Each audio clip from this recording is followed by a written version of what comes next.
Good afternoon. My name is Tom Cross, and today we're talking about accelerating revenue performance via strategic customer assessment. This is a very kind of exciting new opportunity we've been working on for a few years now. But in the meanwhile, all the questions we answer to the end, I'll be here as long as you like. Please write them down. As often the case may be answered a little later in the presentation. If you're in a hurry, you're welcome to email me at cross@gocross.com, cross@gocross.com. And here's some information about our other, we like to think, in-depth interviews, ideas, innovation concepts. This one is a result of more than half of all AI projects that failed out there. The rest are kind of dangling on, and nothing's going to happen because what happens is that people don't do a business assessment beforehand. They hire coders and say, well, go do this, and they fail. And you can look at the Fortune figures or Forbes stories on this and to find out more. We also do on digital meetings. That's a lot of fun. There's another one on business espionage and sabotage called Executive Seminar on Building a Competitive Intelligence Agency. And that's really a lot more fun. It's based on my book on AI. We do critical concepts in crisis management. And today's, business faster, building strategic customer assessments right now. So without any further ado, meanwhile, we have a new class called Enterprise Sales Acceleration, and you can find out more about that later in the handouts. My job is to speak, your job is to listen. If you get done before me, you're free to go out to play or look at another way. You can read 5 times faster than I can speak, and I'm certainly counting on that.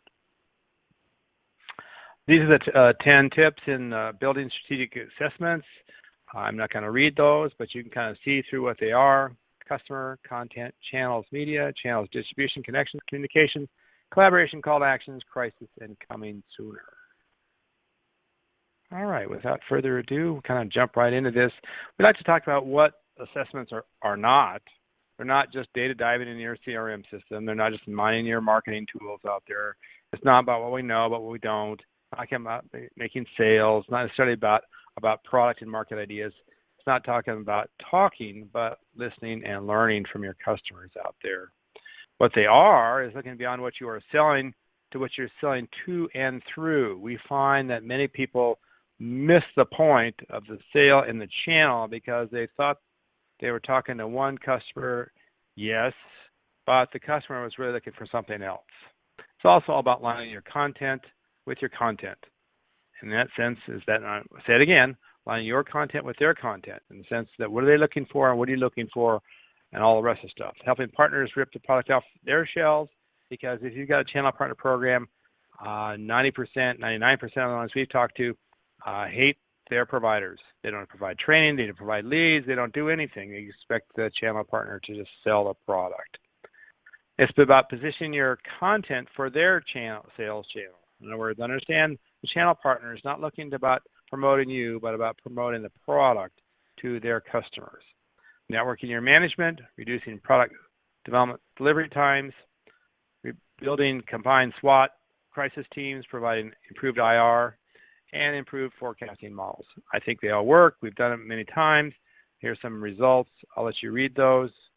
But we find that people kind of wonder about customers, but they never go out and talk to customers.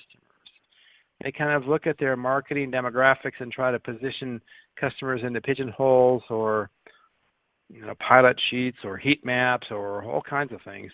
But they don't bother to go out and talking to customers out there because it's number one thing, and now and forever will always be about the customer. And if you're not talking to customers and understanding where they're going, you're just going to miss the point, and they're going to find someone else or actually figure it out how to do it themselves, because what they're doing is they're not waiting for you anymore. They don't have time anymore. They don't have the patience for it, etc. Most customers don't know who they are or know all about them. I think that's a really key point we find in many of these assessments. It's just unbelievable what they don't know. They think it's kind of breaks down into these areas. Here's 20.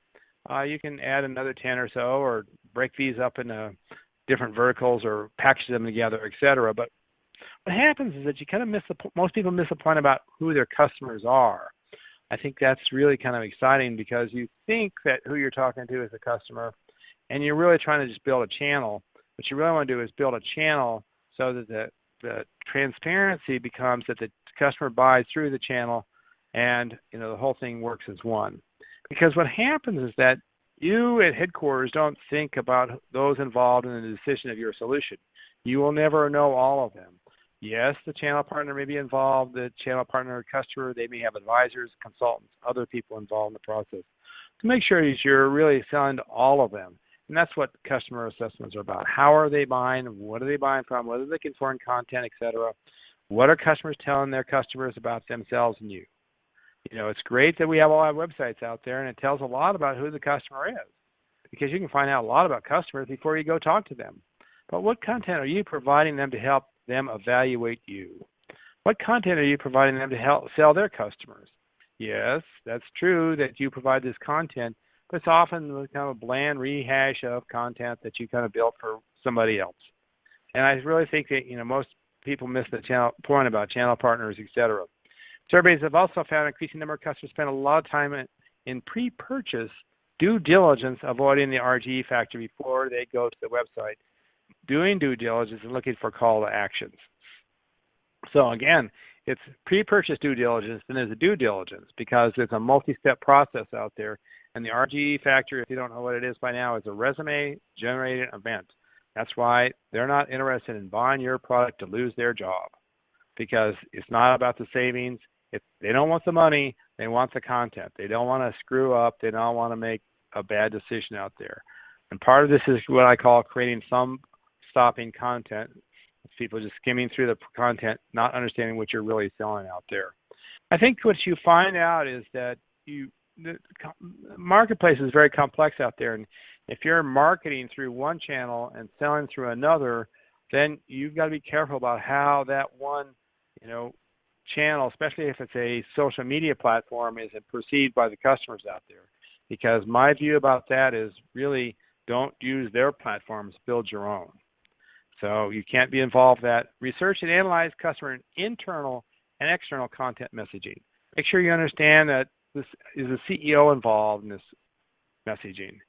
Is the CEO involved in this decision? If the CEO is not involved in the decision, who else is involved? Making sure that you're providing that content at the highest level possible and the lowest levels possible, the front office and the back office. So make sure that content is all kind of aligned out there. These are just examples of what you can do. We've kind of put it in different kind of content packaging that we've seen anyone else do. We call it the gain content, the close content, and the retain content. So make sure you're doing a little bit of both, because again, once you have a customer, it's really a nice idea to keep that customer. What happens is that 99% we've seen of customers out there, they go away because the customer doesn't see any value in the content from the provider and what they need to know to retain them as a customer out there. Key areas where building your own social network is key to industry, market, company, and leadership as it is. Improves thought leadership. Again, you're being perceived as your own thought leader rather than assuming the platforms out there, those haters, flamers, deep fakes, whatever. That's the real danger of being on all the social media platforms out there. I don't think that LinkedIn falls in that category. I think that LinkedIn is an opportunity for you to lead out there, but it doesn't mean you not build your own platform out there. Guides influencers out there, get them involved in your process, get other people involved in this. Take your head out of the sand, move beyond this thing, design and direct your own destiny out there. You just cannot rely upon a social media platform to give you that content and channels media for what's going on there. You cannot control messaging, but you can control the content on your own channels. That's why this whole thing works. Also, I think what you think in the channel distribution is different out there. There's more and more integration, APIs if you prefer, application programming interfaces that allows your products and their products to work together. Maybe into a third level product out there. Also, you're going to find that your product is going to be integrated to other people's products. And so maybe that's whether you call that an OEM, white label strategy, et cetera. Make sure that you're, continually involved and your product is involved in each process of this thing, because it provides for a longer, we'll call it stickiness and integration into their channel, because customers are looking for a broader range of solutions. And I put this chart in here to say, look, you may be involved in medical technology. What part of medical technology are you involved with? And you have to kind of see that the broader range of things Could your product be involved in other solutions out there? You don't know until you go out and talk to different types of customers that exist out there. That's not what I call the other kind of types of customers. These are kind of product customers, because the product customers may fit into a different area than your typical channel, just your channel partners out there, or your customers building their own apps for selling customer engagement and customer service. So make sure that you can kind of see what's going on out there. Maybe your product can fit into that to provide them some sort of communications, or what I call omni-channel communications. This really kind of fits because, again, you're providing more of an integration. You move from what I call the sales-serve process to the self-serve process. So, in other words, you do want the factors to understand who the customer is. Yes, if your content's really good, they can self-service themselves because you're providing content to the various levels and people involved in the organization. You move from the nice-have to a must-have product out there. Now, what I mean by that is you start to build your content design on what the customers are looking for. What kind of customers do you have? How many locations do they have? What kind of levels do the organizations have? What are their business roles? What are they researching? Maybe you're talking to a business analyst, but you really need to be selling the CIO, CTO. So keep those in mind, that different content, there are going to be different audiences out there. And if you're not building for those, they're going to go, wait a minute, I can't figure this out. And again, sales can't sell what you don't know, and customers won't buy what they don't understand. And the whole purpose of this thing is to shorten the sales cycle. The more you do this up front, the shorter your sales cycle is going to be, because they're not going to have to go, well, the CFO didn't like that paper because that didn't really help them to understand the TCO of your ROI, your product.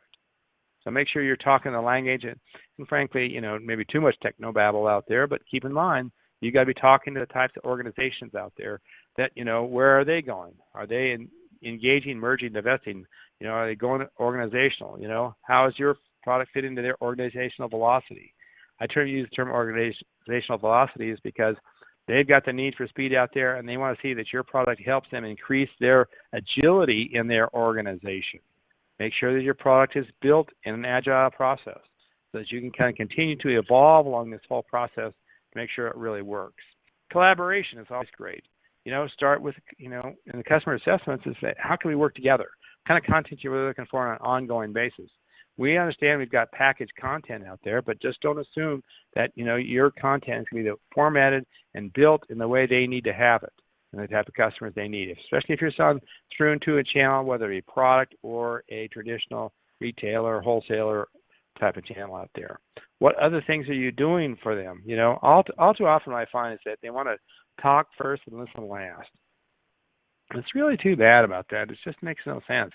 They just want to go out there and throw up and show up and see with them. Because again, you're not listening, you're just talking. Social listening is another element to track and provides access to global trending, global issues, emerging business tech trends, industry, economic outlook, competitive insights, and crisis in progress. So you got to keep involved with this whole process. Seriously, what is said is not what is heard, nor what is done. So keep those things in mind when you're out pushing your content out there. Are you really talking to customers? Are you really listening to them? Strategically, the faster you can communicate, the faster you can change, and those that change the fastest will be the most successful. So make sure that your organization is all changing. CTA is number 8, and I think what happens that people often miss that, they think to the product should sell itself because it's such a great product, but on the other hand, it doesn't help to have a few good calls to actions out there. Make sure that you kind of keep in top of mind, first in line kind of approach. In the sense is that BOGOs, buy one, get ones, call to actions, etc.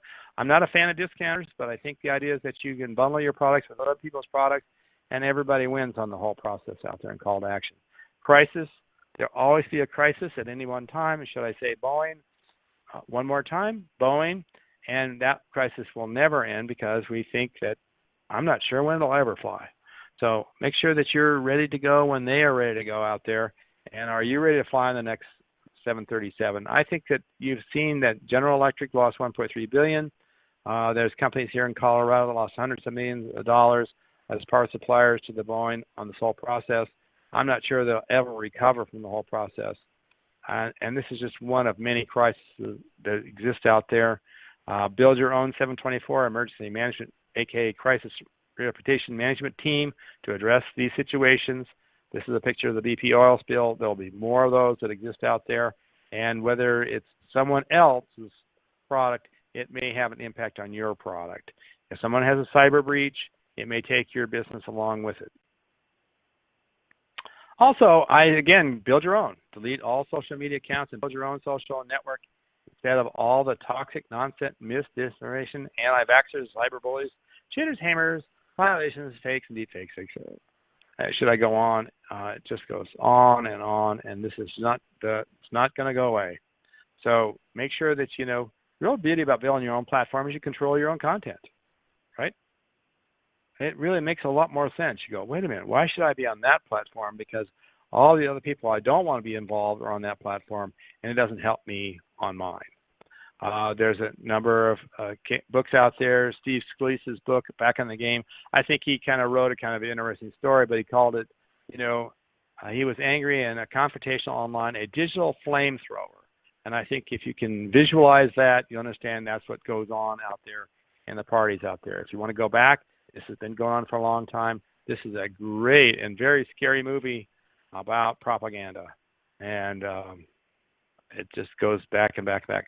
The other thing is that at the highest level, the CEO is now a CRO, not revenue, it's reputation officer, because the reports the CEO is spending more than 50% of their time articulating, defending themselves and the company on public policy and issues. They thought they had lobbyists, but they are the chief lobbyists out there.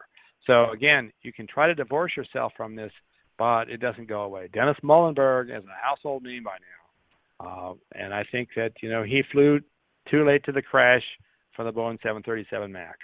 All right, so where are customers going? We don't know. You can talk about demographics. You can read all the reports and charts out there. I think what happens is that they can't even tell you whether this Christmas season is going to be a good retail season or not. And we're now at the end of November. We're December 1st. It's a little late in the game to give you forecasts for how many toys to buy out there. I think that coming sooner is that saying you have AI is not AI. Just saying more fake tech as AI is not just an algorithm out there. I see fake AI toasters out there, fake this, fake that. If you say you got AI, prove that you have AI. Don't just say it, because if you say it and you don't prove it, people will think you're a fake, and that will just hang on with you forever. So I think that AI is coming. You can read my book on it. There's lots of different ways to look at AI, but for the most part, we've seen that AI comes in very narrow concepts, and we'll call it machine learning or machine intelligence or whatever, but there's different ways to position AI, and these are kind of, I put these slides in together from my book that kind of help you, give you an idea of where AI is going. I do think that, quantum computing is coming in a lot faster than we predict out there. But quantum computing is, again, it's a machine technology.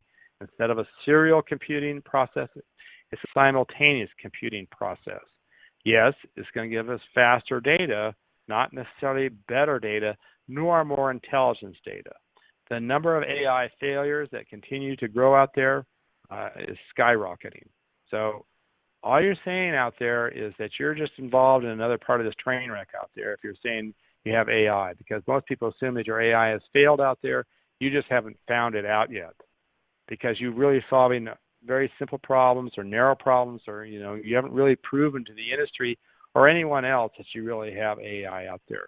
I say that because part of this whole customer assessment stuff is making sure you're validating your reputation with your customers out there, and making sure that you're understanding their view of you. So I'd say we don't have any humor here. What is AI? What are robots? Assume that you've got a robot sales manager or HR person. Well, all that's going to be is another person, another device programmed by a human being. You can have a sales manager out there, great, as a robot. But again, that person, that platform was designed by a human. That was programmed by some coder out there who assumes they know what sales management is, and kind of likely is they really don't. The humor part of this thing is that eventually we're going to talk about road rage takes on a whole new meaning with robot road rage or robot boss rage, because we cannot anticipate all the impacts and the negative impacts that goes on out there. Coming sooner in the future is that the technology is changing at a much more faster rate than we think, and we can't anticipate all the change that exists out there. You just have to build your own platform out there. But on the other hand, doing these strategic customer assessments, you can go through and help your customer understand where you're going and where they want to go. If you put that out there, if you're not doing that gap, but I've seen that gap between what the customer really wants and where you're going, could be 2 years, 4 years, because you're going in one direction, they're going another. You're not aligned with your customers, in the sense of where they're going with their products and their product needs out there. Yes, you don't have to do it for every customer out there, but you better do it for enough of them to know where those customers that you really want are going. Otherwise, you're going to find yourself going off the cliff. Lastly, you cannot predict competitive attacks, either in M&A, advances in tech, or anything else, nor react to them. You can only direct your customers to your strategies, which is why you do these assessments. If you're aligned with your customers, you're synced up with where they're going. Because as their demographics change and their product needs change, you're changing along with them. So everybody's on the happy meal here. Everybody's on the happy path out there. But if you don't do them, you're just going to face with more and more problems. And that's what we've seen out there. What happens over time, we see these over the decades, whether it be a Kmart or a Sears or Kodak or whatever, they kind of miss the mark about their customers out there. But strategic assessments work. We've built them for forecasting centers, excellence, cloud marketing, channel partner, et cetera. They do work because you're closely aligned with what the customer is looking for out there. You're not just coming out with some greater technology, some sort of fake AI to say that you're going to make their lives a lot better out there. The next steps are know one kind of assessment. Each one is unique. Determine the key accounts, key customer types, key product types, et cetera.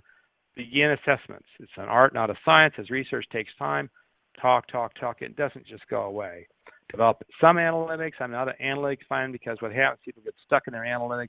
They fail to realize that the customer is really looking for red, not green, rather than red-green. Evaluate results like legal discovery. You may have a premise, but not the outcomes may lead in different directions. Be open to new ideas. Iterate until you find viable solutions. Report, develop, repeat. It's a repeat cycle, and it's a lot of fun. Here are the 10 there are again. And so I wish you the very best in what you do out there. I thank you for your time today. And if you have any questions, you're welcome to contact me and help you get started in this whole process. Have a great day. Cheers.